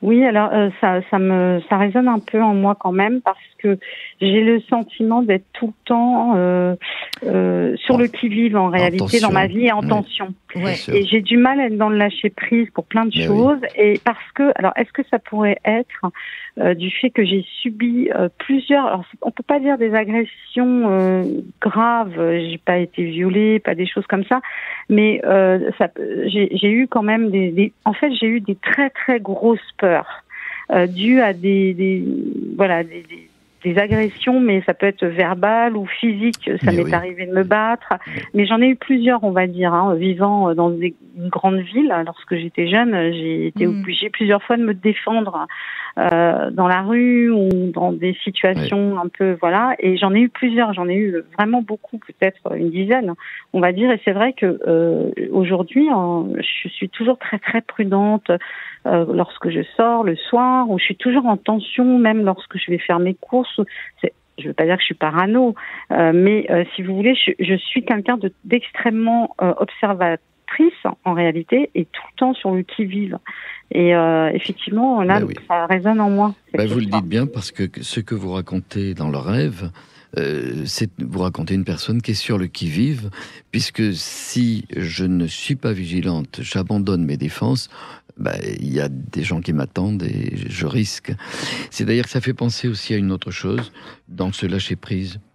Oui, qu'il y ait, comme dit Brigitte, une recherche peut-être d'une origine, mais une deuxième chose, c'est peut-être faire l'expérience soit de relaxation, peut-être de méditation, qui vous font simplement penser que, tiens, je peux abandonner les défenses et il m'arrive rien. Parce que pour l'instant, vous pensez que si vous relâchez les défenses, il va vous arriver quelque chose. Alors ça, c'est un très bon exercice que vous propose Philippe Bruneau. Et moi, je vous propose autre chose. C'est d'aller voir quand même, dans les moments où vous avez été en danger, si quelque part, il n'y avait pas une prise de risque ou une trop grande innocence. Et comme ça, vous verrez que quelque part, il y avait quelque chose qui pouvait expliquer ce qui vous est arrivé et que ce quelque chose n'existe plus. Donc, il n'y a pas de raison que ça vous arrive encore, voyez ? Oui, je vois ce que vous voulez me dire tout à fait, parce que effectivement, quand on est jeune, on a toute l'innocence et la candeur. Et là, aujourd'hui, justement, ça fait belle lurette que je ne suis plus du tout innocente et candide. Mais vous étiez peut-être trop innocente ou trop téméraire, voyez. Et donc, il y a le juste milieu à trouver entre ce passé trop... Voilà. Et comme ça, vous allez pouvoir vous détendre, Bien sûr. Laura. Merci beaucoup, merci beaucoup à vous deux. Au revoir. Allez, on fait une petite pause, on retrouve le Love Conseil, comment améliorer sa puissance érectile, messieurs. Et puis ensuite, on va essayer de doper son esprit critique. À tout de suite. Brigitte Lahaie, Sud Radio, le Love Conseil. Alors Philippe Bruneau, c'est un conseil pour les hommes, comment améliorer sa puissance érectile. Il y a quelques clés comme ça assez simples qu'il suffit de mettre en pratique de manière régulière. Tout d'abord, il faudrait apprendre à ressentir un peu les contractions de la prostate lors de l'éjaculation. Alors là, c'est une femme qui vous en parle, donc moi je sais pas, on m'a dit ça. Mais c'est vrai que c'est dans ça que certains hommes qui notamment pratiquent le tantra arrivent à faire la différence entre l'éjaculation et la jouissance, qui semble souvent très liée pour l'homme, alors que c'est pas tout à fait la même chose. Oui, alors c'est pas la même chose, puisqu'on peut avoir des éjaculations sans orgasme, des orgasmes sans éjaculation, mais la plupart des hommes, et notamment en Occident, font pas la différence, savent pas. Pour eux, souvent c'est contemporain, et souvent ne savent pas percevoir. On n'a pas appris à percevoir. Et le tantra, on est une école. Alors donc il faut se concentrer, il faut bien se concentrer, et de temps en temps, vous sentirez des signes avant-coureurs. C'est presque une sorte de marche arrière que je vous propose, et qui donc va vous faire marcher mieux après. Voilà, alors essayez de temps en temps vous concentrer, je veux pas que ça vous prive de votre plaisir sexuel, mais de temps en temps, pensez-y. Et puis sinon, autre conseil pour améliorer votre puissance érectile, à tout moment dans la journée, vous pouvez penser à vous concentrer sur votre pénis, qui évidemment n'est flasque, n'est pas en érection, et essayer de le redresser, tout simplement. C'est très vrai aussi, et ça c'est quelque chose, souvent quand on demande dans les questionnaires sur la sexualité, combien de fois avez-vous pensé à faire l'amour dans la journée qui précède? Quand on a 20 ans, oui, parce que ça vient spontanément. Au fil du temps, c'est un entraînement. Ce que vous dites est très important pour tous les hommes qui nous écoutent. Voilà, et puis améliorer ce petit moyen d'essayer de redresser votre pénis, c'est un jeu qui va améliorer votre sensation avec votre bas-ventre. Voilà. Alors après, on peut évidemment entrer en meilleur contact avec son bas-ventre, avec la respiration abdominale. Il y a des hommes qui ne savent pas respirer avec le ventre, avec le bassin. Et c'est souvent le cas d'ailleurs des éjaculateurs précoces qui ont une respiration très thoracique, donc c'est important. On gonfle son ventre. C'est la respiration des anxieux souvent, alors on leur apprend effectivement. Il faut gonfler son ventre et puis souffler en tentant de redresser le pénis. Voilà. Et puis, autre petit exercice, oui, mais ça marche tout ça. Masser avec de l'huile votre pénis jusqu'au moment où vous sentez que vous risquez d'éjaculer, et vous vous retenez en inspirant, et puis ensuite vous soufflez. Et là, ça va vous permettre aussi d'être plus maître de votre érection. J'essaie de le faire là. Non, c'est pas le moment, Philippe Bruno, ce n'est pas le moment. Il faut s'entraîner toute la journée, Brigitte, vous avez dit. Non, mais quand vous êtes dans les embouteillages, plutôt que de pester contre Anne Hidalgo, faites ces exercices et puis ça... Oh, on va pas quand même faire ces exercices en pensant à Anne Hidalgo. Non, je dis plutôt que de pester contre Anne Hidalgo. Vous faites ces petits exercices, voilà. Et je salue tous les chauffeurs de taxi, Philippe Bruno, qui nous écoutent et qui sont peut-être justement dans la possibilité de faire ces exercices. Parce que vous êtes peut-être, vous ne le savez peut-être pas, mais Philippe Bruno a écrit un livre en hommage aux chauffeurs de taxi, on pourrait dire ça. Un roman qui s'appelle Taxithérapie et qui est effectivement, les taxis devraient avoir ce type de pratique pour s'entraîner à une bonne érection. Voilà, et puis ils écoutent beaucoup leurs voyageurs, les taxis, on le sait. Taxithérapie, c'est un roman aux éditions Serge Safran. Et on va maintenant doper notre esprit critique, Philippe Bruno, avec Emmanuel Duit, tout simplement. D'accord. Donc bonjour Emmanuel Juste Duit. Bonjour Brigitte. Bonjour. Vous êtes philosophe. Ce livre vient de sortir aux éditions Chroniques Sociales. Le sous-titre Penser et agir dans un monde complexe. Et ça, on peut le dire, le monde est complexe. Alors moi, j'ai trouvé très intéressant. Alors c'est un livre où vous parlez de beaucoup de choses, et j'ai trouvé très intéressant que vous évoquiez justement ce monde qui est en pleine mondialisation, mais qui quelque part, on n'a peut-être pas encore compris comment sortir de ce monde complexe. Et j'aime bien quand vous dites, par exemple, qu'il faut accepter nos différences. Ok, on est dans un monde multiculturel, mais pour accepter nos différences, il faut être tolérant, parce que sinon, on peut pas y arriver, quoi. Oui, bien sûr. Le but, c'est pas d'accepter uniquement les différences pour accepter les différences, c'est s'y intéresser et voir que c'est finalement très curieux et intéressant de se retrouver dans un monde où on a à portée de main, en quelque sorte, toutes les cultures, toutes les civilisations, toutes les musiques, toutes les œuvres d'art. C'est un foisonnement extraordinaire. Et il ne s'agit pas de dire il faut être tolérant comme une sorte de formule comme ça, d'une morale un peu citoyenne qu'on veut nous imposer. Mais la tolérance est simplement en quelque sorte l'autre face de la curiosité. C'est intéressant. Si vous voulez, moi je viens d'une génération dans les années 60 ou 70 où il n'y avait pas tout ça. C'était un monde beaucoup plus homogène. Il y avait des repères clairs. Il y avait des repères clairs, il y avait la famille patriarcale, il y avait d'ailleurs beaucoup d'inconvénients, les nostalgiques, les gens qui disent que c'était mieux avant. Je ne sais pas si c'était tellement mieux avant, l'époque de Pompidou. Il y avait beaucoup de répression sur la sexualité, il n'y avait pas tellement de liberté, les homosexuels étaient très maltraités, les femmes divorcées, même les femmes divorcées, c'était un grand scandale. Être mère célibataire aussi, enfin il y avait plein de choses. Oui. Et d'ailleurs, il y a une phrase que j'ai trouvée superbe, je suis sûre qu'elle va vous plaire, Philippe Bruno, c'est mentir aux gens que leur promettre la diversité sans le conflit. Oui, c'est-à-dire que on essaye de dire le monde divers d'aujourd'hui, il est fabuleux, il est riche, ce que je dis aussi, mais c'est évident qu'il est éprouvant. C'est-à-dire que c'est pas si facile que ça de se retrouver dans un monde. On est remis en question aux quatre coins des rues, quoi. On rencontre des gens finalement qui ont des croyances différentes, qui ont des modes de vie différents, qui ont une vision de la femme ou de l'homme ou de l'éducation différente. On est constamment assailli de choses qui nous plaisent peut-être pas. Donc en fait, oui, c'est intéressant. Et on a le droit d'ailleurs de pas les aimer, ces choses-là. Je veux dire, on n'est pas obligé d'adhérer à tout. Ah non, il s'agit pas d'adhérer à tout, mais elles sont là. Il faut les accepter, oui. Les accepter, je sais pas. Il faut constater qu'il y a cette diversité, que le monde de jadis, disons homogène, avec la famille, le père, la mère, les enfants, le travail, le président de la République, le respect, etc., la production, le monde productiviste où les gens passent leur vie à travailler, vont au week-end, vont à la messe, etc. C'est un monde on ne retrouvera pas. Je pense que ça, c'est une illusion de penser qu'on le retrouvera. Et donc, on est dans un monde qui n'est plus comme ça, qui est un monde ouvert, mondialisé, ou tout ce qu'on veut. Et ça, il faut essayer d'en faire quelque chose. Alors, au lieu de s'énerver, de pester, de vouloir revenir à un passé auquel on reviendra sans doute pas, il vaut peut-être mieux essayer de voir comment ne pas couler, quoi. Comment nager dans le courant sans couler.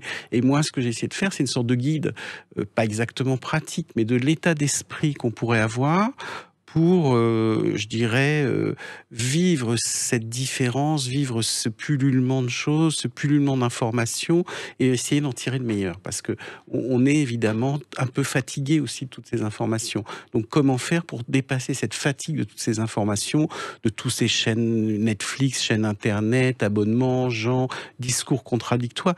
Il y a un grand malaise aussi qui se dégage de ça. Donc j'essaye, si vous voulez, d'analyser tout ce non-dit de cette société disons multiculturelle, ouverte, dans laquelle on vit, mais qu'on ne prend pas la peine ou le temps d'observer, d'analyser, prendre un peu de recul et dire qu'est-ce que ça me fait à moi d'être dans tout ça. Et dans la phrase qu'évoquait Brigitte, c'est-à-dire la diversité, on ne peut pas avoir la diversité sans le conflit. Moi, j'entends bien que conflit n'est pas négatif. Alors qu'aujourd'hui, on entend toujours que le conflit serait négatif. C'est la dispute au sens de discuter. Et peut-être qu'on a moins aujourd'hui. C'est-à-dire le fait qu'on puisse dialoguer sans être en opposition. Mais on est pour ou contre aujourd'hui. Enfin, je veux dire, quand vous voyez par exemple des débats politiques, ils s'écoutent pas, ils se coupent la parole. Alors ils montrent pas le bon exemple. Hein. Non, mais alors ce que dit Monsieur est très important. Je me suis intéressé à un psychosociologue qui s'appelle Charles Rogeman et il travaille dans des zones de tension. Je sais pas, des cités difficiles et tout depuis les années 90 ou avant. Il a écrit un livre qui s'appelle je crois, Dépasser la violence par le conflit aux éditions La Découverte. Et lui, justement, toute sa démarche, c'est de dire que le conflit, c'est le contraire de la violence, contrairement à ce qu'on pense. Mais le conflit, vu comme une discussion, bien sûr, hein, c'est pas le conflit de se taper dessus et d'attendre des gens et de gueuler, etc. Le conflit, vu comme simplement le fait de se dire on n'est pas d'accord, on n'a pas une même vision du monde, peut-être même qu'on a des reproches à se faire. Et il organisait des groupes de discussion où les gens se réunissaient, par exemple des jeunes de quartiers difficiles, des policiers qui avaient donc un gros contentieux entre eux, et les uns et les autres disaient les uns après les autres leur ressenti, leur ressentiment, même s'engueulaient, ou pouvaient dire voilà, moi j'en ai marre, je trouve que les jeunes ils sont pas respectueux, les jeunes disaient oui, les policiers nous contrôlent et tout ça, alors qu'on n'a rien fait, des lits de sale gueule, il y a du racisme, et chacun discutait. Et en fait, il remarquait que dans la pratique, ça faisait énormément baisser la tension. Les gens, une fois qu'ils avaient vidé leur sac, une fois qu'ils avaient exprimé ce qui n'allait pas, et ben finalement, justement, ça ne débouchait pas sur la violence. Ça débouchait au contraire sur le fait tout d'un coup de se mettre à s'écouter, de se dire ah oui, mais je comprends mieux pourquoi l'autre réagit comme ça. Il a vécu ça et moi, etc. Et il disait qu'après, chacun avait un retour sur soi. Au début, il commençait par accuser l'autre en disant à l'autre tu es ceci, tu es agressif et tout. Et à la fin, il disait mais est-ce que moi-même, j'ai pas eu des comportements qui créent ça? En fait, il y a de la violence parce qu'on ne dispute pas. Parce qu'on ne dispute pas, parce qu'on ne discute pas. Les deux sont vrais. Les deux sont vrais.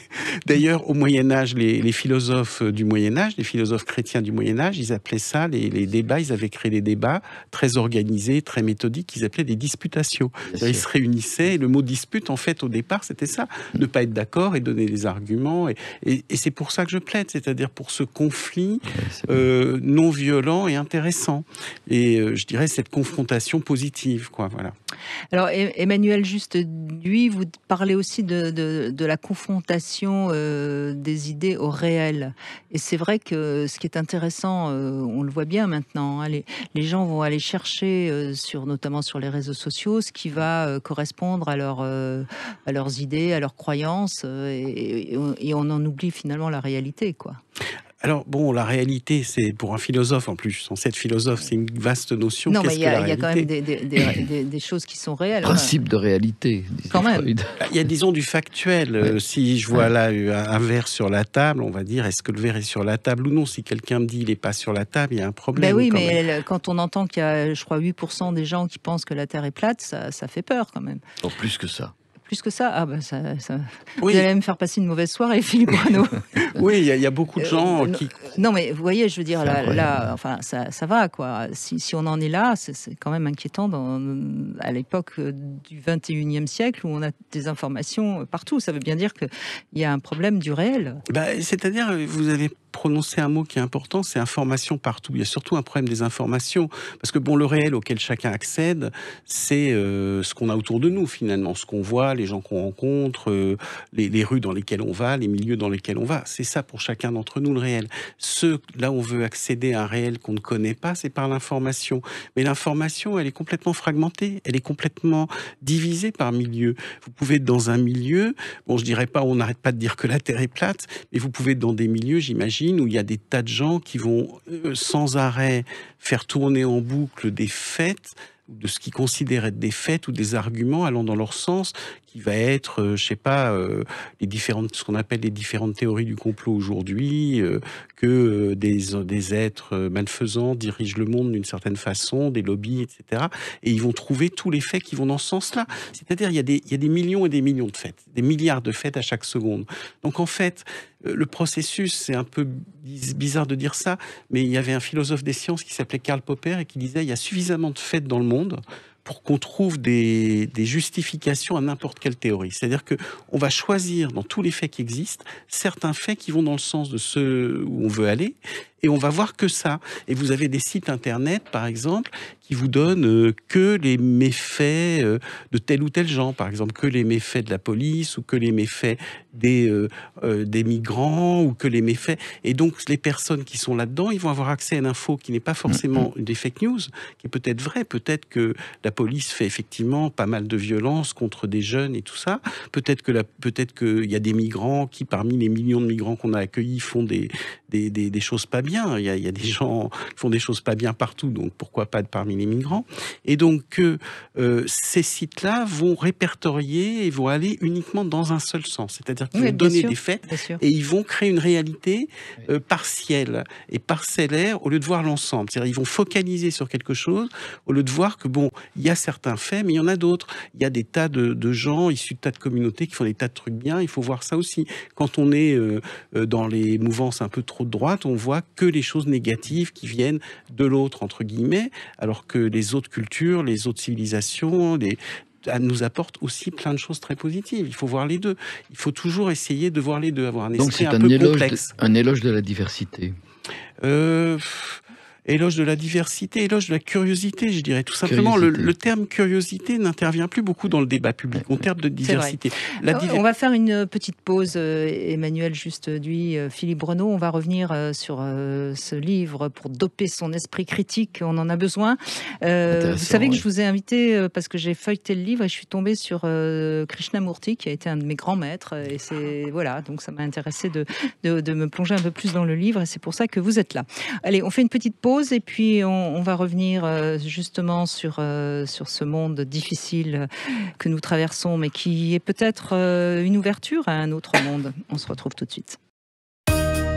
14h-16h, Brigitte Lahaie, Sud Radio. Nous continuons à ouvrir votre esprit critique, doper son esprit critique. Philippe Breneau, c'est intéressant de philosopher avec Emmanuel Juste-Duy, livre qui est sorti, qui s'appelle Doper son esprit critique, penser et agir dans un monde complexe. Alors vous dites que les médias n'invitent que les gens dont on parle beaucoup. Voyez, non, il y a des médias comme Sud Radio qui vous invitent. Je vous en remercie beaucoup. Vous voyez, Alors, avec Philippe Breneau, on parle de la construction de la sexualité et justement on a eu des témoignages très intéressants et on voit bien qu'on est dans un monde quand même qui aujourd'hui permet de vivre la sexualité qu'on a envie de vivre. Donc il y a quand même des choses positives dans ce monde actuel. Qu'est-ce qu'il faudrait dire à ceux qui nous écoutent, Philippe, Emmanuel, pour que justement on soit plus ouvert, plus tolérant et plus dans le conflit, dans le bon sens du terme? Philippe, Emmanuel? Pour moi, tout simplement, je n'ai pas lu le livre, mais tout ce que j'entends, ça correspond à l'esprit d'ouverture que nous devons avoir.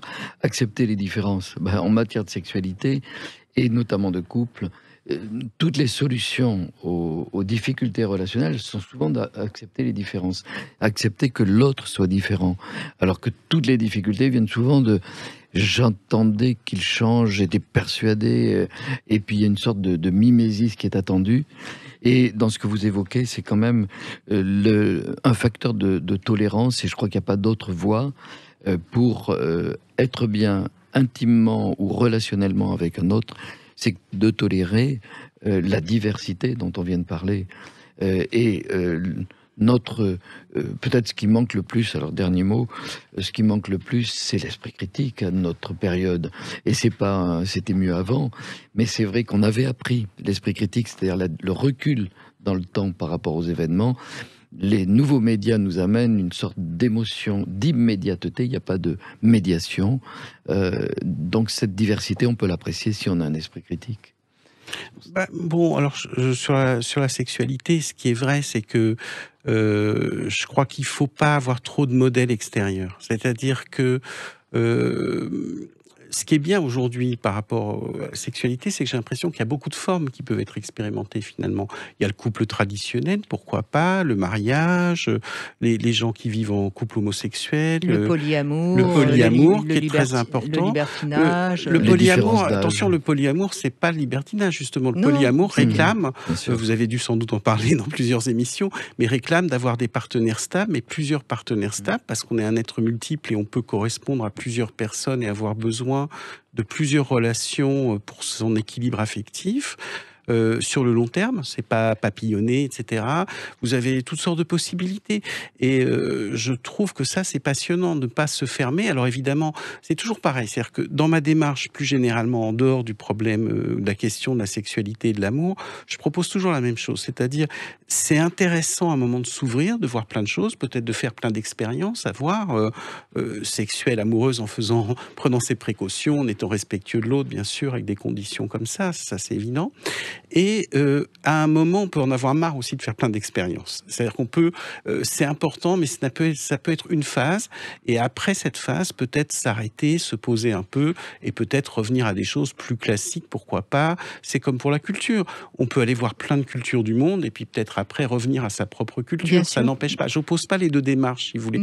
J'oppose pas la démarche de la personne qui voudrait, disons, se rebrancher une certaine tradition, à retrouver, je sais pas, la spiritualité ancienne, etc., ou le couple traditionnel, et une démarche de curiosité.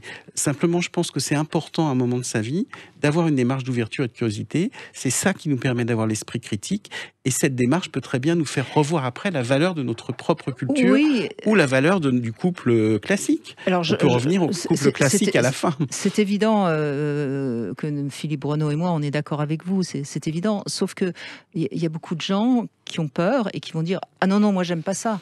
Et sans même pouvoir aller juste même écouter, par exemple, un témoignage de libertin. Donc c'est nos peurs finalement qui sont peut-être le plus grand frein à une meilleure société. Enfin, je ne sais pas. Je crois que il y a aussi les peurs dont vous parlez. Ça, c'est un problème personnel, intime, etc. Puis je crois que tout simplement, il y a le fait qu'on est constamment ballotté, choqué. Il y a aussi le trop-plein d'informations. On reçoit trop de trucs. On se dit, si je commence à aller voir ça, pourquoi pas ça. C'est trop, c'est fatigant. Je pense qu'il y a une sorte de fatigue d'une société trop foisonnante, trop complexe, et qu'on a une tendance à vouloir revenir. Vous savez, c'est assez curieux. Dans les années 80, on avait envie de découvrir l'autre, sortir de ses habitudes, et aujourd'hui, tout le monde parle de ses racines, de ses identités. Dans les années 80, personne, j'ai l'impression, parlait d'identité et de racines. On s'en foutait. On était curieux de voir les autres choses. Aujourd'hui, il y a eu tellement de choses que les gens ont envie de retrouver leur identité, leurs racines, comme s'il y avait une fatigue globale de toute la société par rapport à ce foisonnement. Et en plus des peurs dont vous parlez, maintenant, moi, mon principe, c'est pas non plus, il faut pas se forcer. Si on n'aime pas quelque chose, on va pas le faire. C'est tout bête, c'est pas la peine. Vous insistez sur un terme qui est très important dans la sexualité, c'est le mot curiosité. Il se trouve que ça renvoie, je ne sais pas si c'est Freud, mais enfin les écoles de psychanalyse qui ont montré que la sexualité va commencer par la curiosité sexuelle. Ça s'appelle comme ça, c'est-à-dire que l'enfant, le petit enfant, va avoir une curiosité sexuelle. Après, milieu permissif, milieu répressif, cette curiosité pourra s'épanouir pour comprendre la diversité, ou ne va pas s'épanouir pour se refermer sur peu ou rien, ou ou quelque chose de monolithique, mais c'est la curiosité qui est au fondement du savoir, de notre connaissance. Eh bien voilà, la boucle est bouclée. On a fait le tour. On revient justement à cette question. Merci beaucoup, Emmanuel Juste-Duy. Je rappelle que vous êtes à l'initiative notamment de Wikidébat, des cafés de l'info également. Et puis ce livre s'appelle « Doper son esprit critique ». Merci beaucoup, Philippe Breneau. Vous êtes également auteur de nombreux livres sur la sexualité, notamment cette bande dessinée, bien sûr. Mais également, vous aviez écrit un superbe livre, 2 livres d'ailleurs, sur la sexualité féminine, la sexualité masculine. J'espère qu'on les trouve encore. De grandes enquêtes. Qui s'appelait le sexe, les hommes et l'amour, le sexe et les hommes, l'amour, le sexe et les femmes. Voilà. Ces 2 grandes enquêtes, ça se trouve toujours. Oui. Ça se trouve toujours. Et voilà, c'est aussi, si vous êtes un peu curieux, n'hésitez pas. Merci à tous. Tout de suite, vous retrouvez C'est votre avenir. Et puis, profitez ce week-end pour rester ouvert et ne pas vous ancrer dans vos croyances. Merci Brigitte. Merci bon Brigitte. Merci Philippe.